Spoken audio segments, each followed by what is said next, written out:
Hello everyone, কেমন আছো? আশা করি সবাই খুব ভালো আছো। আমি অনেক ভালো আছি। আজকে আর কোনো ক্রাফটের ভিডিও নয় বা টিউটোরিয়াল নয়, আজকে একটা মেহেন্দি টিউটোরিয়াল। এতদিন শুধু গানের সাথে দিয়ে এসেছি, তবে আজকে ভাবলাম যে না, একটা টিউটোরিয়াল দেওয়াই যায়।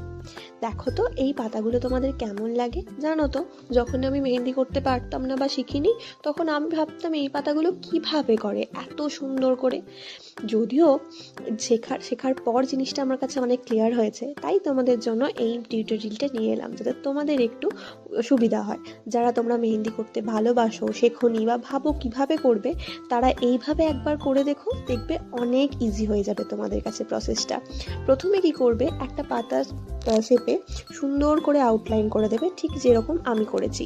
তার ভিতর দিয়ে এই ছোট ছোট পাতাগুলো এঁকে নেবে। আগে আউটলাইন করে নিলে কি বলতো, জিনিসটা অনেক নিট অ্যান্ড ক্লিন হয় এবং দেখতেও সুন্দর লাগে, এবং স্ট্রাকচারটাও তোমরা আগে থেকে খুব সুন্দর বুঝতে পারবে। এবার দেখো, সুন্দর করে যেভাবে একটু একটু ধরে ধরে ফিল আপ করা হচ্ছে, সেইভাবেই তোমরা ফিল আপ করো। আর মনে রাখবে, পাতাগুলো খুব গা ঘেঁষে ঘেঁষে করবে, নয়তো যখন ফিল আপ হবে জিনিসটা খুব একটা ভালো দেখতে লাগবে না।